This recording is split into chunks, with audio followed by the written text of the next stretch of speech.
Today on Event or Else, the Beyonder does a 180 and decides to end all of human existence, which, might be an overreaction.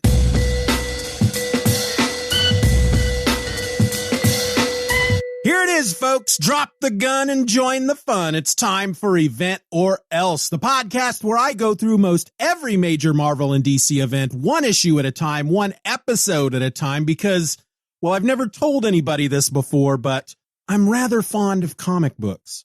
I'm your host. My name is Steven, and this week we take a look at the penultimate chapter in the epic crossover event that everyone loves to hate, Secret Wars 2. Today, we're looking at issue number 8, which sports a cover date of February 1986, but it actually hit the stands in November of 1985. It sold for 75 cents, and it is entitled Betrayal. It was written by Jim Shooter, pencils by Al Milgram, inks by Steve Leialoha, letters were by Joe Rosen, and the colors were by Christy Scheel. Our issue opens in a suburb of Denver, Colorado, at the home of Owen Reese and Marcia Rosenberg, also known as the Molecule Man and Volcana, respectively. The Beyonder is there, and he is super angry. Oh, it makes me mad. Apparently one or possibly a few of the heroes did something to throw off the Beyonder's good mood at some point in one of those tie-in issues between the last issue and this one, because the big B is chewing nails. I mean, he actually shouts out as waves of energy shoot out from him that he wants to destroy all of existence. You know how handy he is in throwing those thunderbolts around when he gets angry? All the while, those waves of energy lash out and destroy Owen and Marcia's apartment, along with a bit of Denver, as well as a satellite in orbit around the Earth. And oh yeah, the moon, which splits in half, just like it did in the opening of Thundar the Barbarian. Thundar the Barbarian! Also, if that wasn't enough, the energy appears to spread out and travel further into deep space, leading us as the reader to believe that the Beyonder causes destruction in every corner of the universe as he lashes out like my son used to do back when he was 5 and we wouldn't buy him a toy at the store. Owen, who has spent a lot of time in therapy, feels that he can help out his Beyond bud, and as he tries to talk him down, Owen quietly uses his powers to fix everything in every corner of the universe that the Beyonder broke during his little tantrum. So yeah, if you weren't aware of just how powerful the Molecule Man is, you should be now. Now I know. And knowing is half the battle. G.I. Joe! Anyway, the Beyonder kicks back on Owen's couch and the two start talking. Well, the Beyonder is a firm believer in showing, not telling, and so he takes Owen on a trip through space and time in an effort to try and get to the root of the problem. To find out what it is that's stuck in the Beyonder's craw. Like any good therapist, or at least the ones on TV, Owen has the Beyonder take them back to the beginning, to the Beyond realm, though the Beyonder can't quite remember what life was like back then before he became aware of Earth, its universe, and that little thing we call humanity. The Beyonder recreates the event that brought Earth's universe to his attention, a pinhole in the Beyond realm, possibly caused by some sort of cosmic event that allowed the Beyonder to see into our multiverse. Owen, curious what the Beyonder saw, looks through the pinhole and is taken aback. It seems that this cosmic event, the cataclysmic coincidence that created the pinhole in the Beyond realm, was the atomic accident that gave Owen his powers and made him into Molecule Man.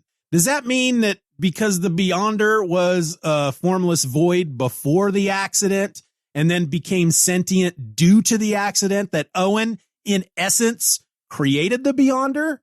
I don't know that. Owen has no answers. No more questions. The Beyonder then moves the two forward in time, viewing various moments from throughout the Secret Wars 2 event, such as the time the Beyonder took control of the Earth, finding neither joy nor satisfaction from it. He also shows Owen how he was rejected by the Dazzler, his one true love, But revisiting this particular memory only angers the Beyonder further. Looking at the events in which Doctor Strange set the Beyonder on the path of finding his purpose angers him even more, pointing out that it was all just a big bunch of bullshit, simply because the Beyonder, motivated from his encounter with the Sorcerer Supreme to think through what his purpose might be, struck upon the idea that maybe his purpose was to help others find their purpose. And yet, the incident with the puma managed to prove how wrong he was. I told you he'd goof it up. See, he explains to Owen, taking them to the same moment in time, that he discovered that the puma, an international assassin, was destined to kill him, the Beyonder. And so the Beyonder allows it to happen. And it seemed that the puma would have succeeded. That was until Spider-Man intervened. Spidey managed to distract Puma just enough that when he finally did strike at the Beyonder, it was too late. The universe had opened a tiny window of time that would have allowed the puma to destroy the Beyonder. But thanks to Spider-Man, the window closed and Puma missed his chance to fulfill his destiny and be what he was meant to be. The two then return to Owen's apartment where Marcia is waiting, full of concern. When Owen tells her that everything's fine, the Beyonder flips out. He's decided that existence is the reason he feels unfulfilled, the cause of his unhappiness. With existence comes desire, the desire to achieve and to acquire belongings and status, and just the general desire to belong. Well, if the Beyonder were to wipe out everything but himself, then his existence would go back to whatever it was before, the event that opened up that pinhole that made the Beyonder aware. Owen points out that maybe the reason the Beyonder hasn't found fulfillment, hasn't found purpose, is because despite looking human, the Beyonder is still immortal. Maybe it's mortality that causes desire to become fulfillment as you appreciate what you have when you know that it's all fleeting. The Beyonder, still angry, gives all of existence 24 hours to try and convince him not to destroy it, and then he skates, leaving Owen and Marcia to try to figure out what to do. A split second later, the Beyonder appears in the lobby of a swanky hotel in San Francisco. He uses his powers to first control the people at the hotel to get him the best room in the house, and then later at a 4-star restaurant to convince Julia, his waitress, to spend the night with him. Later, back at the hotel, after the Beyonder has, in essence, raped Julia, he has another quick fit of rage and causes an earthquake right there in San Francisco, letting it rumble for a bit before making it stop. Then, feeling melancholy, he asks Julia, quote, "Why does life mean so much to humans? Why do mortals cling so desperately to their petty, wretched lives?" End quote. When she tells him that it must be because life is short, that every moment is precious, the Beyonder flies into another rage. Cry havoc! And let's slip the dogs of war. He is quite sick of everyone telling him that, in essence, he's never going to find happiness until he gives up his immortality. In full tantrum mode, he makes Julia super old before he comes to his senses and changes her back.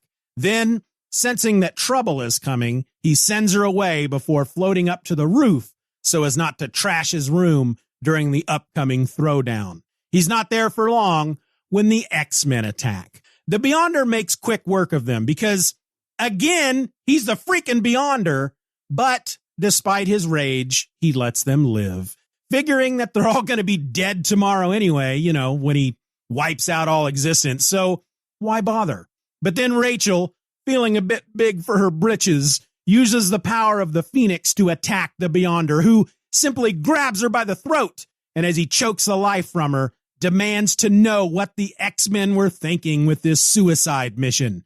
Rachel, fighting to breathe, tells him that he knows that San Francisco is under the protection of the X-Men, so when he attacked, just a bit ago when he caused the earthquake, well, he didn't really give them much of a choice, did he? Realizing that Rachel is correct, the Beyonder lets her fall to the ground and teleports away to think this through. In the meantime, in between time, Owen and Marcia has been watching the whole thing using a viewing screen that Owen created. And Owen suddenly fears that the Beyonder might be on his way to them now, on his way to destroy him. So in order to protect both himself and his lady love, Owen creates a force field around Denver to keep the Beyonder out. The Beyonder, however, appears before the dome and laughs at the futility of Owen's little force field and shatters it with ease before teleporting out to the middle of a desert in the American Southwest, calling out to the Hulk when, of course, he is attacked by, the Hulk. As the Hulk brutally pounds the Beyonder into the ground, the B-Boy realizes that the Hulk seems way more savage than the last time they met. He stops the Green Goliath's savage attack without breaking a sweat before taking a peek into his mind and is shocked to discover that Banner isn't there at all. Bruce and the Hulk at some point had been completely separated, leaving the Hulk as nothing more than an uncontrollable rage monster.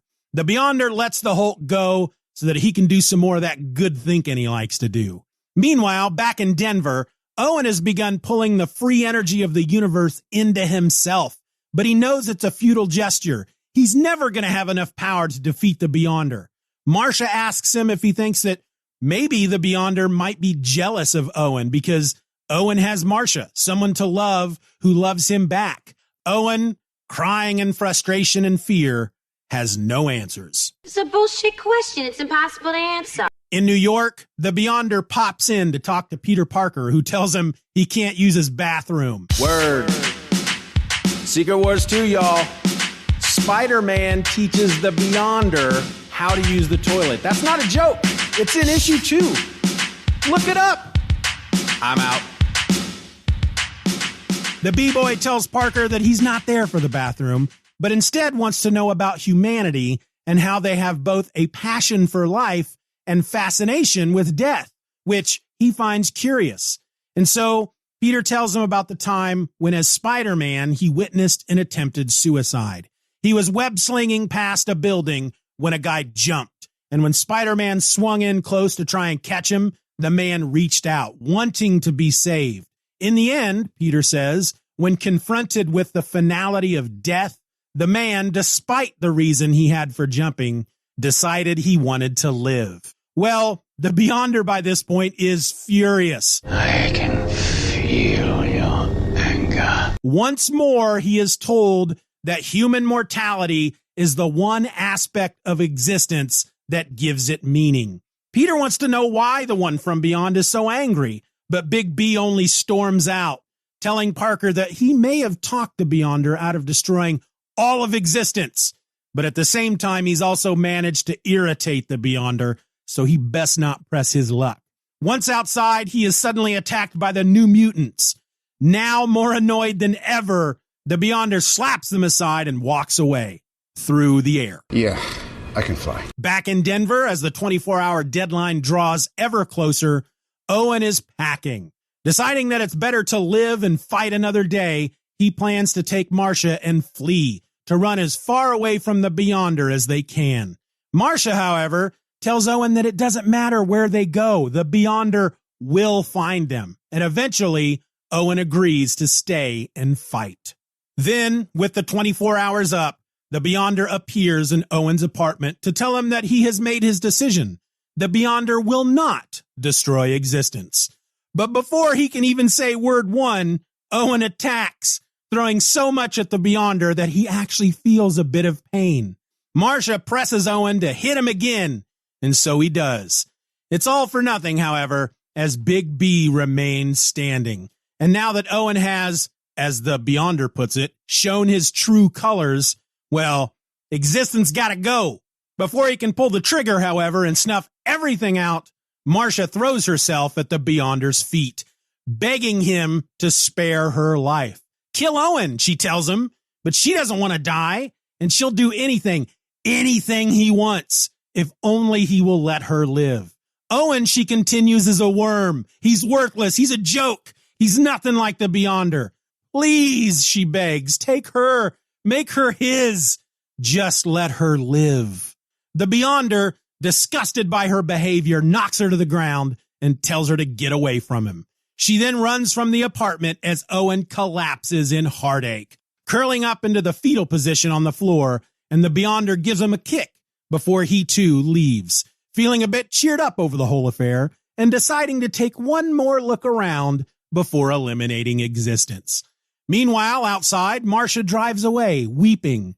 She regrets doing what she did, but she had to lie to the Beyonder, pretend that she was selfish and that Owen was weak and pathetic. She had no choice but to break the heart of her one true love in order to save the universe.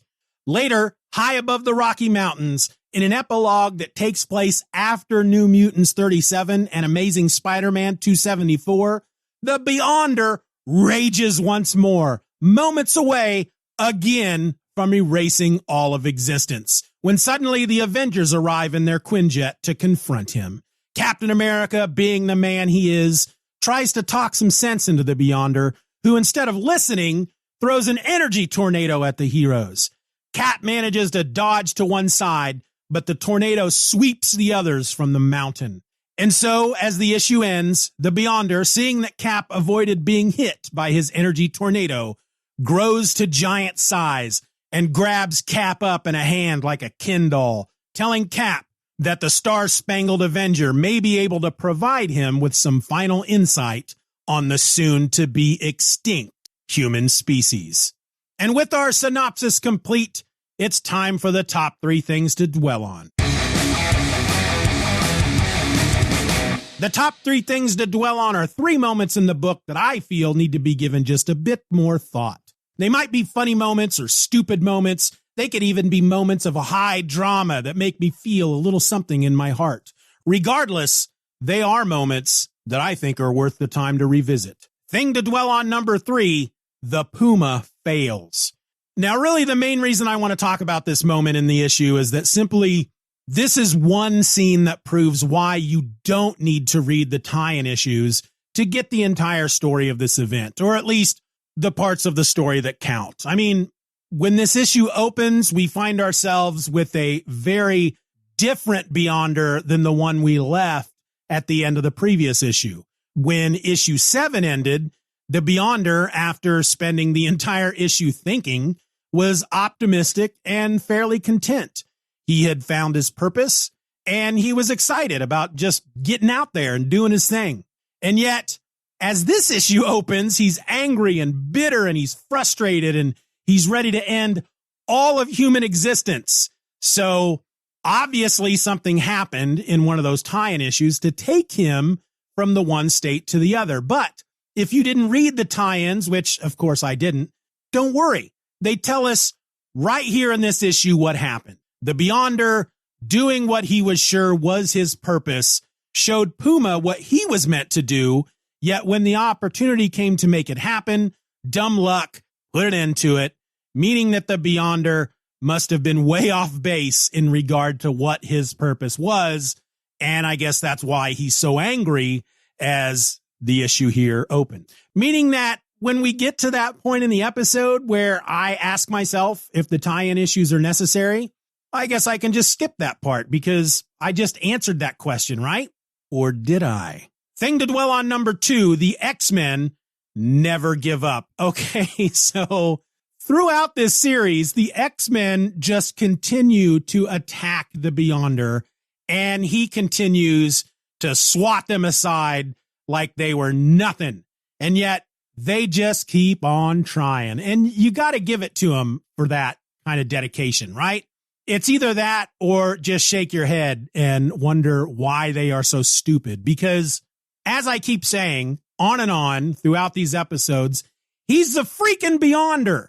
He is God. Nothing can hurt him. And yet the X-Men, including little Wolverine with his cute little claws and his little unbreakable skeleton and his healing factor, think that they can do something against him, and it just ain't happening. And frankly, I just wish they would kind of give up. But, you know, if they gave up, I guess that wouldn't make them heroes, would it? Thing to dwell on number 1, a child with the power of God, which is precisely what the Beyonder is. And it's only proven to be even more true when it comes to this issue, because he is just a big, giant, angry ball of rage throughout this entire issue, who keeps lashing out at everyone because he's frustrated. He just doesn't understand. And despite the fact that every single person he talks to tells him the same thing, all that does is it just makes him even more angry. He's got his answer. He knows what he has to do. He has to become mortal. He has to give up his immortality so that he can understand what it's like to have a fleeting existence in this giant, unending, ever-expanding universe. But because he was at one point an entire universe all in himself, he doesn't understand, and he's never gonna. And rather than open up his mind and his heart and listen to the people that are telling him what he needs to do, he just gets more and more angry. And he, in essence, wants to take his ball and he wants to go home. Screw you guys. I'm going home. You know, he's like a kid playing basketball who can't get the ball through the hoop, and eventually decides that if he's not going to score any points, then nobody is going to score any points. He's going to take his ball and he's going to go home. Screw you guys. And those were the top 3 things to dwell on. Which brings us to that point in the show where I wrap it all up and I tell you how I feel about the book in general. Well, what can I say? We have 1 issue left, and just when I thought that things couldn't be more chaotic and messy and fragmented, along comes issue number 8, which is just, I mean, we had issue 7, which is the Beyonder being thoughtful. He's just thinking throughout the entire thing. And then issue number 8, the Beyonder is just angry and he's knocking shit over and he's kicking people and he's just being a big baby. And for some reason, I'm quite enjoying it. The fact that he is this godlike being who is so petty and selfish, it just, I don't know, it cracks me up. I'm having so much fun with this series so far, as confusing as it is, as nothing as it is. Does that make sense? You know, I keep saying that this event doesn't really mean anything, except now that we're here in issue number 8, it's finally starting to come together a bit. You know, we have what is in essence a god with the mind of a child who just wants to know what it means to be human, but is unwilling to take the steps necessary to learn what it is to be human. And because of that, he's going to destroy the entire, not just Earth, the entire universe. He's going to destroy all of existence so that he can go back to being one with the universe, so that he can go back to being just a universe to himself. And he doesn't have to worry about anything anymore. He doesn't have to wonder. He doesn't have to be curious.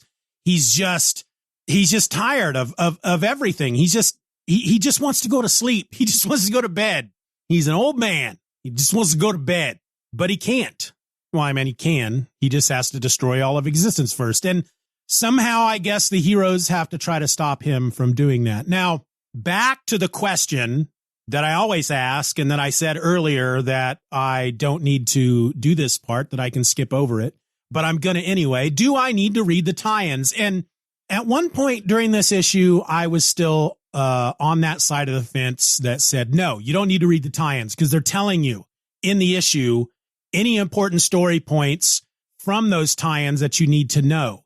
And yet we get this epilogue at the end of the issue, which, you know, at one point he leaves Owen, who is heartbroken and is just a shell of a man on the floor. And at that point, the Beyonder's like, hey, things are starting to look up. I'm in a pretty good mood now. He walks away whistling, Mr. Bluebird on my shoulder. He's just in a really good mood. And then bam, he's ready to destroy all of existence again. And it's because of something that happened in both a New Mutants issue and a Spider-Man, Amazing Spider-Man, one of those issues. And they don't tell us in the epilogue what happened. And maybe they will, in issue number 9? I don't know. If they don't, then I guess, yeah, we do need to at least read those tie-ins to understand what pissed him off again. And it was probably just something stupid, but we don't know what that is at this point. So here we are, end of issue number 8, and I'm starting to wonder, maybe we do need to read the tie-ins. I don't know. I guess I'll make my final decision when I finish the series with issue number 9, which is what we're going to look at next time here on Event or Else. And what it says here at the end of issue number 8 is next. In addition to the aforementioned New Mutants 37, wherein the Beyonder sets out to destroy the New Mutants, and Amazing Spider-Man 274, perhaps the web slinger's greatest story ever, in which he's caught in a struggle of truly cosmic proportions, our tale continues in Avengers 256, in which the mighty Avengers go into all-out action against the Beyonder to save Captain America's life. And in X-Men number 203, the fate of the universe hangs in the balance as Phoenix battles the Beyonder. And Fantastic Four number 288 reveals at last how Doctor Doom was alive and present for the first Secret Wars, and also what became of him. A must-buy issue. 1 month from now, in their time, not ours, in Secret Wars 2 number 9, our epic tale concludes in spectacular fashion. Be here for God in man, man in God. Yeah, I'm going to wrap it all up, folks, and hopefully we'll walk away from this series feeling content, feeling satisfied, with no questions, and ready to move on to our next event. Until then, folks, my name is Steven. This is Event or Else. Be back here next time for issue number 9. And I guess there's nothing else to say except for... Wait for it. You wait for it. Bye. Event or Else is a Steven or Else production. Find more great podcasts at stevenorelse.com. Questions and comments can be directed to eventorelse@gmail.com. You can support the show for as little as $1 a month over at the Patreon by going to patreon.com/StephenROr. And in return, I'm going to do my very best to get you and your fellow patrons episodes just like this one before anybody else. I also encourage you to rate the show wherever available and share this episode with a friend. All links will be in the show notes.